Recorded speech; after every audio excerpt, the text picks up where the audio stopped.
Hey, you guys, it's Lula. It is day 27 of the 28-day challenge. Only one more day to go. This has been life-changing, exciting. And it's interesting. The sun just came out. I'm on this like cozy, it's been like really drab and dreary the last few days, and the temperature keeps going down, which I love. I started busting out my fall shit yesterday. I'm like, yay!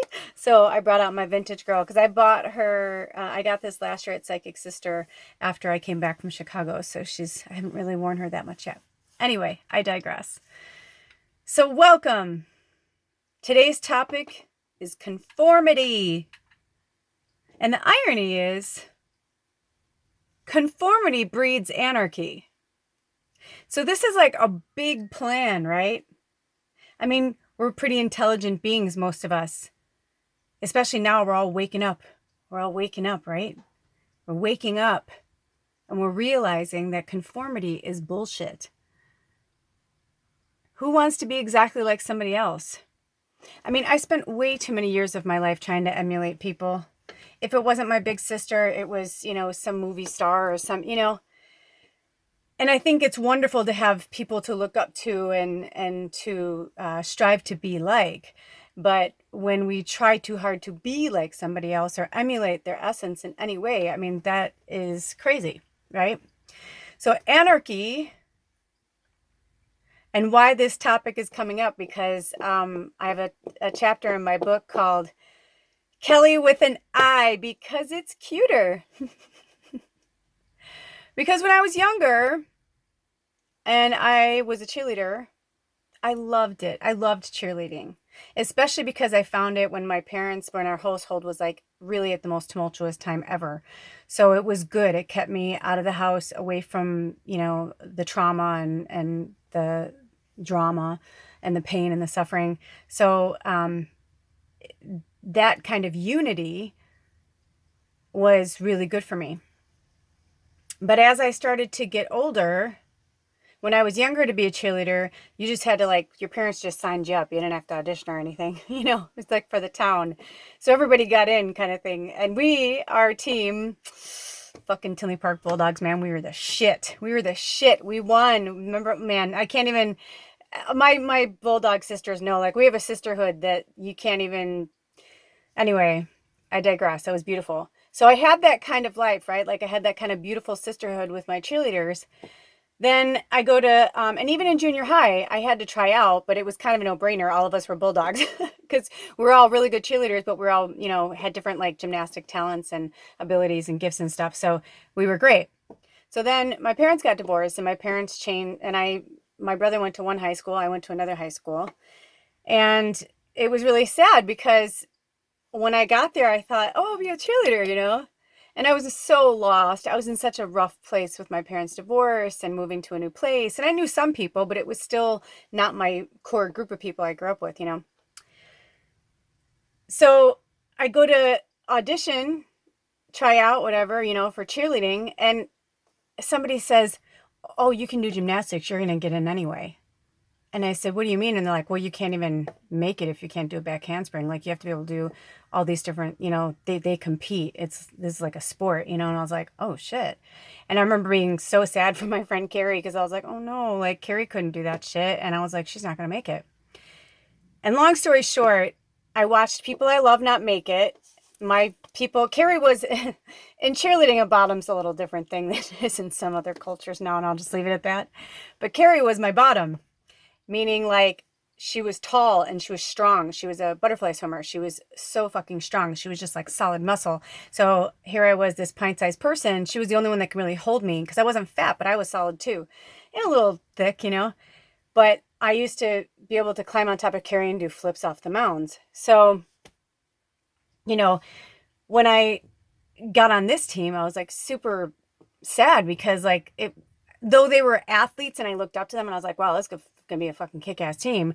I also was very sad because I was I wasn't feeling the same kind of camaraderie, and it wasn't I don't know, it's hard to explain. It was just really competitive. It was just really competitive. And our coach, I don't remember her name now, but she was awful. She was awful to me.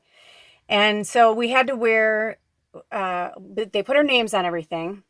And on home game days, we wore our uniform, our cheerleading uniform, to school. For the whole day, we had to wear it all day.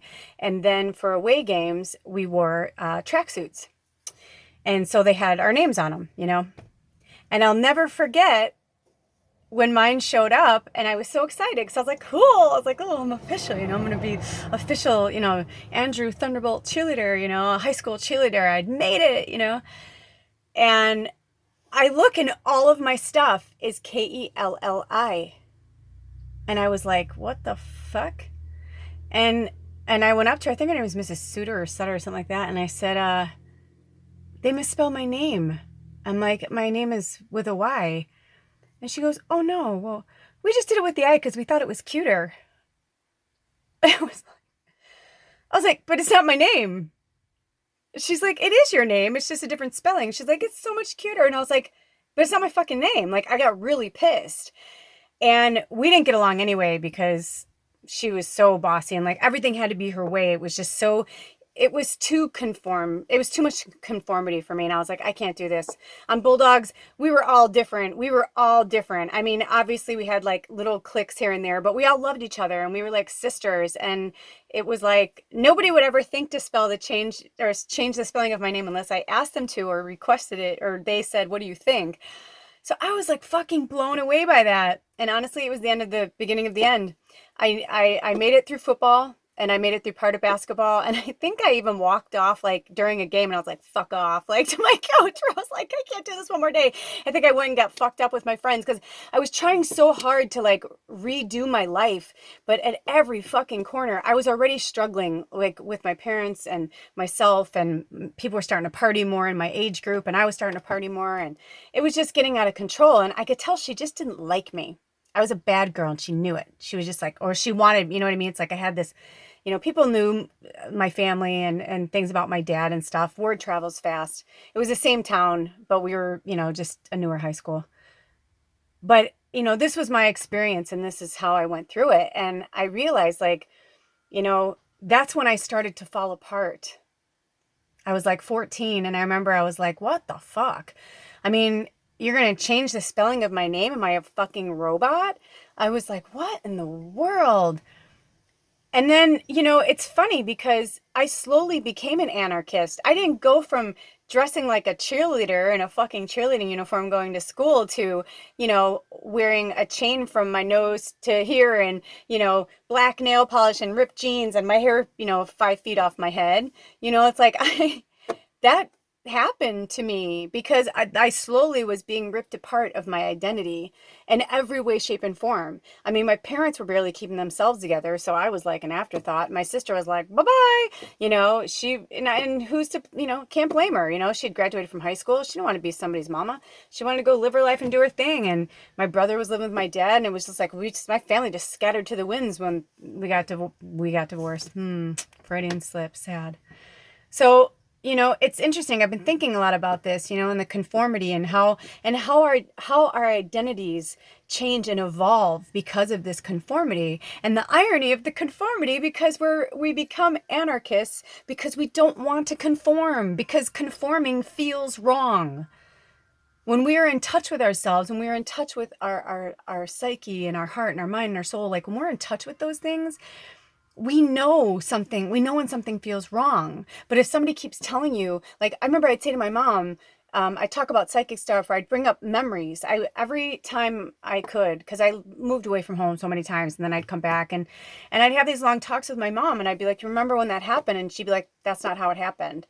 And, or she's like, you know, I'd be like, you know, I'm psychic, mom. Like, you know these things. And it was always like, no, no, no, no, no, no, no. And I didn't want to be a disappointment to my family. And that's why I ran away from home when I was 23. That's why I moved to LA. I'd never even been there on vacation. I didn't know anybody. I was like, get me out. I was just like, I started working downtown and it's like, and I realized that, you know, actually the big thing was, and for any of my friends and family back home, please don't take this personally. Okay. This is my experience of it. I'm not trying to be a dick. Okay.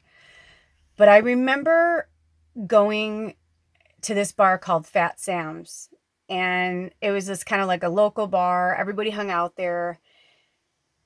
And I just remember walking in. This was like 6 months before I moved to LA. And I remember walking in and And I just, for hours, I just sat there. I got really high before I went with my friends. And I remember just watching and observing everything and seeing that click from high school and I was like, God, we've been out of high school for 5 fucking years and nothing's really changed.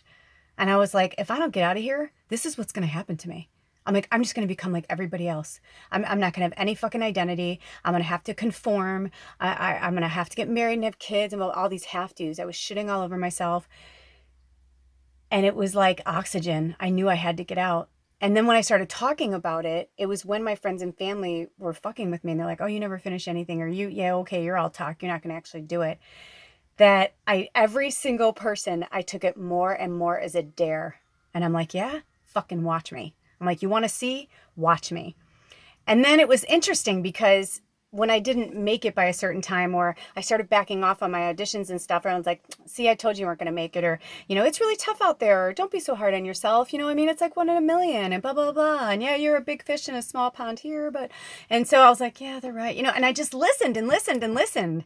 And I spent probably 17 years of my life, if not more, just trying to be something else, just trying to fit into whichever group, whatever, I watch some of these movies, these shows, and, they have certain cliques.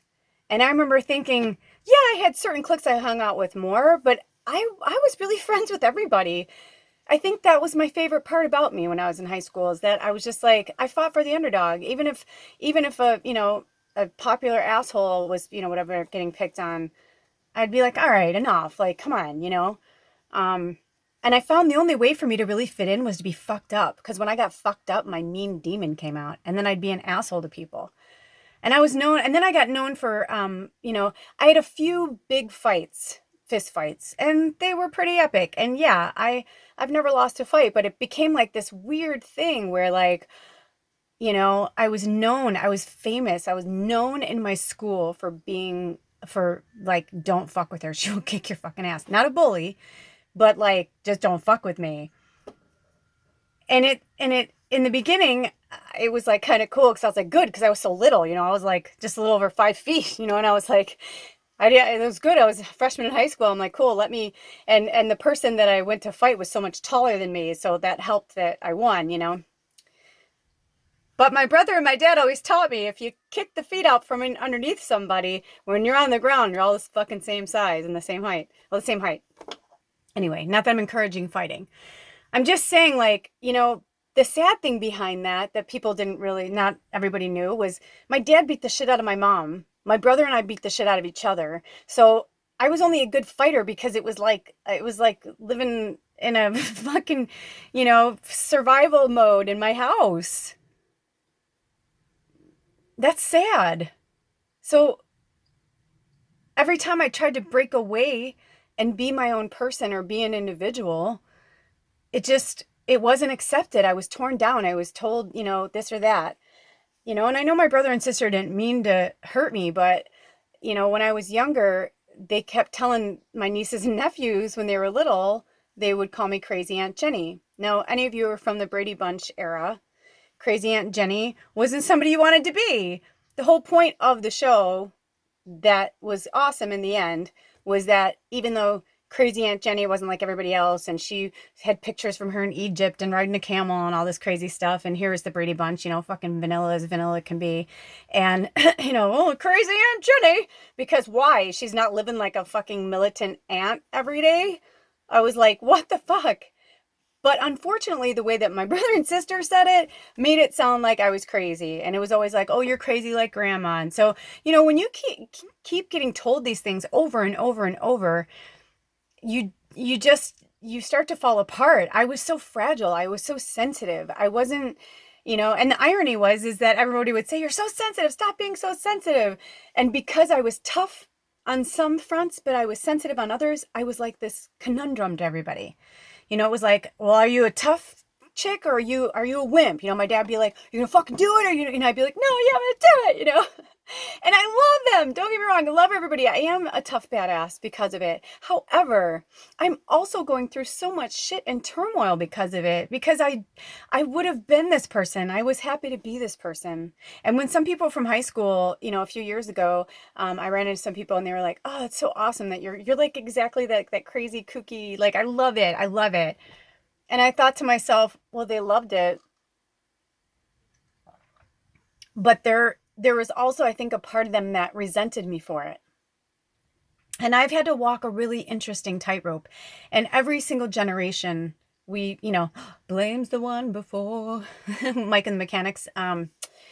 You know, but it's true. I mean, I don't want to blame my ancestors or blame my family because I am in gratitude for them. I am a tough, badass bitch because of them. I am a warrior because of them. I chose them. They accepted, you know, we obviously were in other families together. They knew how to like toughen me up and make me stronger and make me better. But unfortunately, their ancestral uh,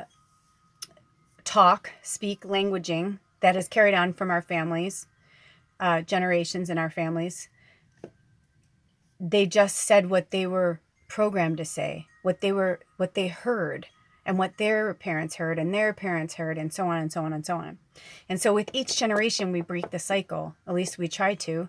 You know, some people are proud, you know, like people like our government, a lot of these, you know, white collar criminals, like they're proud of it. They're proud of treating us like slaves. Like they're proud of it. We're nothing to them. We're ants to them. They don't fucking care. They really genuinely don't. They really genuinely don't. If it is not affecting them, they don't care. And if that isn't a hierarchy mentality, I don't know what is. So we have to be individuals. I am standing strong and proud and telling you, I mean, there's still a lot of things I haven't completely like not come out with, but like really come forward with my stuff. You know, I've been playing on my Pinterest board and like really playing with all these different designs that I want to work on, because this winter I want to really shut down and work on designs because I'm so ready, and I've got like 5 projects that I already started, and I want to get back to creating and designing again. But you know, I don't, it's like, yeah, I have my casual clothes and I like to wear comfy pants and I like to wear t-shirts and stuff, but for the most part I dress different, and that feels good to me. You know, I want to dress a certain way more, and I don't just because I don't have those clothes right now, but I know they'll will themselves to me. But I'm just realizing, like, you know, I'm going back to Chicago again in October for another niece's wedding, and I'm super excited about it. But there's also a part of me that's like, it's draining. It's draining because I have to keep going back to a place where they don't really know me. Or if they do, they don't like me. And that's okay. You know, not everybody's going to like us. It's just hard when it's people that are really close to you or that you were raised with. It's really hard when they don't like you very much or that they make fun of you. And being a medium and being an intuitive, sometimes with certain friends and family, I can see them. I can see them joking and making fun of me with people. I can see certain things, and I don't want to see it, but some part of me is allowing me to see it.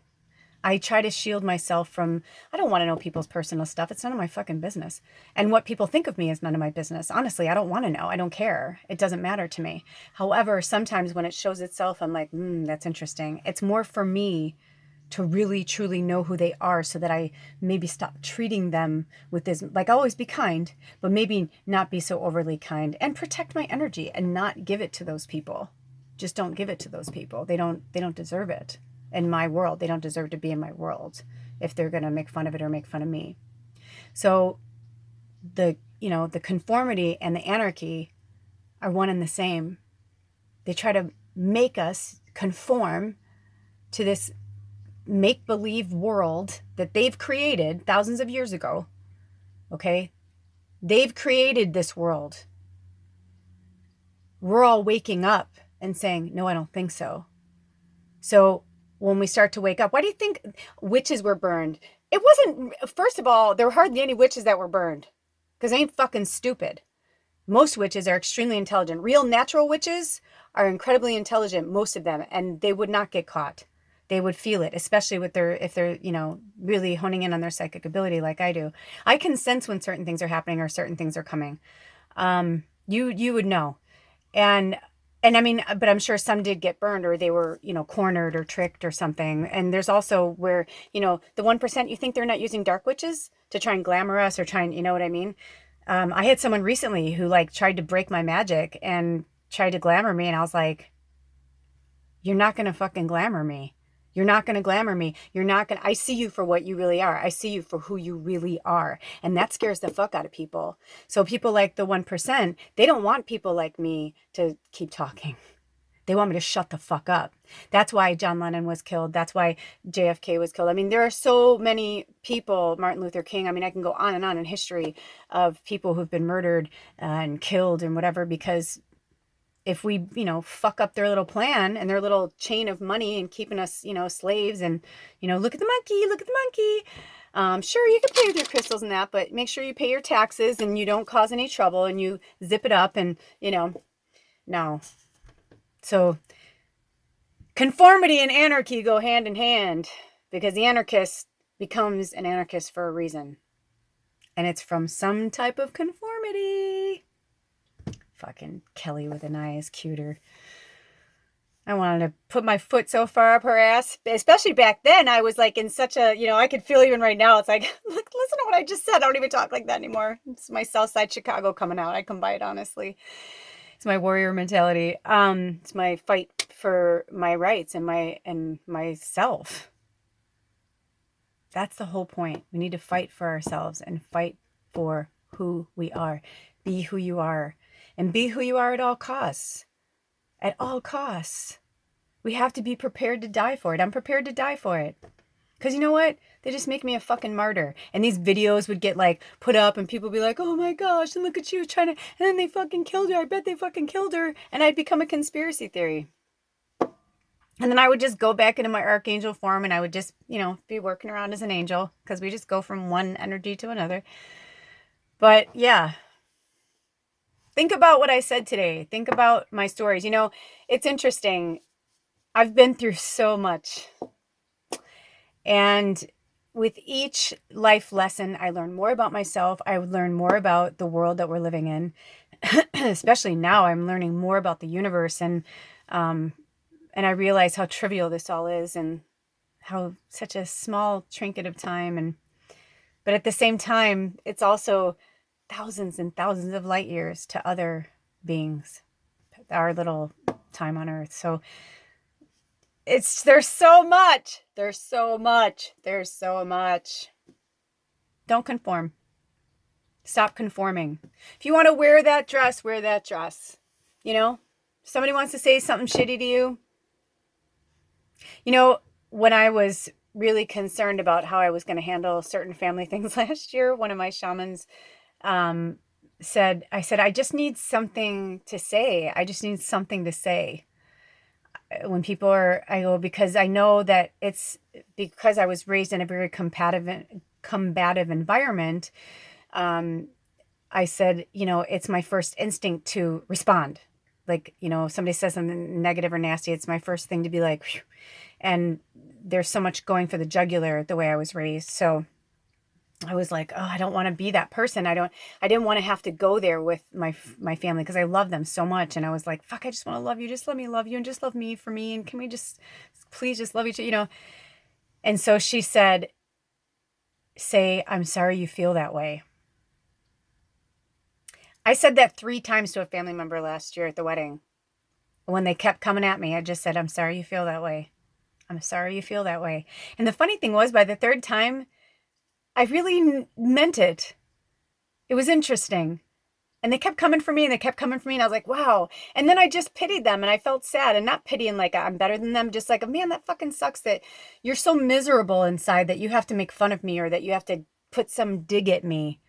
Like, how sad for you. So I was like, I'm sorry you feel that way. And I was like, because I genuinely was. I was like, what broke you? What, I mean, I know we both grew up in shitty families and homes and it wasn't easy, but you're still like that and you're 50 years old. I was like, wow, that's interesting to me. It was so mind-boggling to me. But at the same time, I was like, that's where they're at. You know, they haven't made peace with that yet. And again, that's none of my business. So all I can do is wish them well and pray that they figure it out, because I am blessed to be where I am, because I've spent the last 7 years intensely trying to change myself back to who I was, to deprogram myself. I'm still deprogramming. I'm going to keep deprogramming.